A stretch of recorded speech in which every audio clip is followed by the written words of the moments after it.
जी news पर आपके साथ मैं हूं अदिति त्यागी। नौसेना ने आज अपने अब तक के सबसे एडवांस डिस्ट्रॉयर वॉरशिप मोरमुगाव को लॉन्च किया।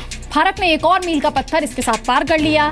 पहले इन जहाजों को बनाने में 10 से 12 साल का वक्त लग जाता था, लेकिन अब 5 सालों के भीतर भारत में ये युद्धपोत बन रहे हैं, जो अपने आप में एक कामयाबी है। वहीं मोरमुगाव, ये नाम आपको जाना पहचाना लग रहा होगा। दरअसल नेवी ने इस वॉरशिप का नाम गोवा के सबसे पुराने बंदरगाह मोरमुगाव के नाम पर रखा है। नौसेना के इस टर्मिनेटर की खासियत क्या है? भारत के लिए इसे मील का पत्थर क्यों कहा जा रहा है? देखिए इस रिपोर्ट में।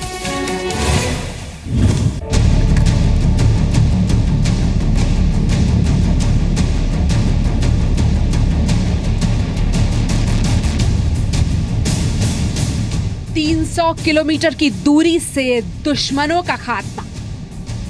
जल, थल, वायु और पानी के अंदर भी विनाश की गारंटी। समंदर में भारतीय नौसेना का नया युद्धपोत मोरमुगाव।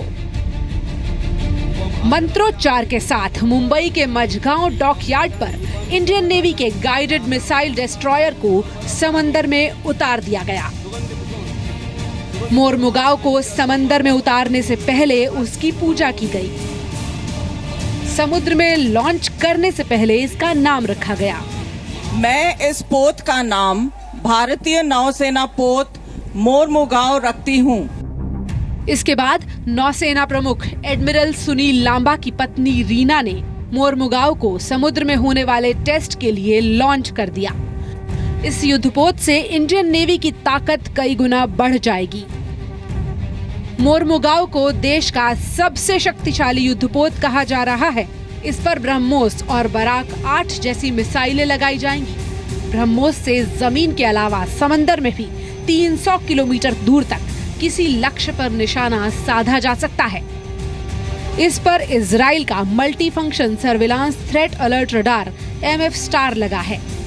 मोरमुगाव युद्धपोत हवा में मौजूद दुश्मनों को मार गिराने के लिए Barak 8 long range surface to air missile से लैस है।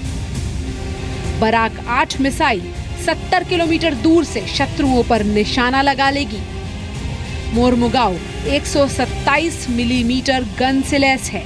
इसमें AK-630 anti missile gun system भी है। वो कोलकाता श्रेणी के जहाज हैं, उसके कंपैरिजन में ये मोर एडवांस होंगे। नए इसमें गन लगाई जाएगी, नए मिसाइल सिस्टम आएगा। इसके स्टेल्थ फीचर्स जो हैं वो भी कोलकाता श्रेणी के डिस्ट्रॉयर से ज्यादा बेटर माने जाएंगे। नौसेना प्रमुख सुनील लांबा के मुताबिक मोरमुगाव के आने से नौसेना की ताकत में और इजाफा होगा। It is a proud moment for our nation, the Indian Navy and Mazagon Dock Limited, with the launch of the second ship of Project 15 Bravo. The stealth features, the weapon package, and this is a state-of-the-art destroyer amongst the best in the world. This will add to boost the capability of the Indian Navy and maritime capability of the nation. मोरमुगाव को भारतीय नौसेना के project 15B के तहत बनाया गया है। मोरमुगाव करीब 2 साल में नौसेना के बेड़े में शामिल हो जाएगा। तब तक समंदर में इसका ट्रायल किया जाएगा। नौसेना के जंगी बेड़े में शामिल होने के बाद इसे INS मोरमुगाव कहा जाएगा। मोरमुगाव 163 मीटर लंबा है और 7,300 टन वजनी है।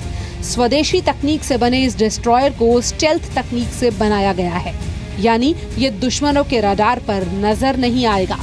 ये न्यूक्लियर, बायोलॉजिकल और केमिकल युद्ध के समय भी पूरी क्षमता से काम कर सकता है। 4 शक्तिशाली गैस टरबाइन इंजन की मदद से ये समंदर का सीना चीरते हुए 56 किलोमीटर प्रति घंटे की रफ्तार से चलता है। एक बार में ये जहाज 7,400 किलोमीटर तक नॉनस्टॉप चल सकता है। भारत माता की जय, भारत माता की। मुंबई से राजीव रंजन के साथ यशस्विका मल्होत्रा, जी मीडिया, दिल्ली।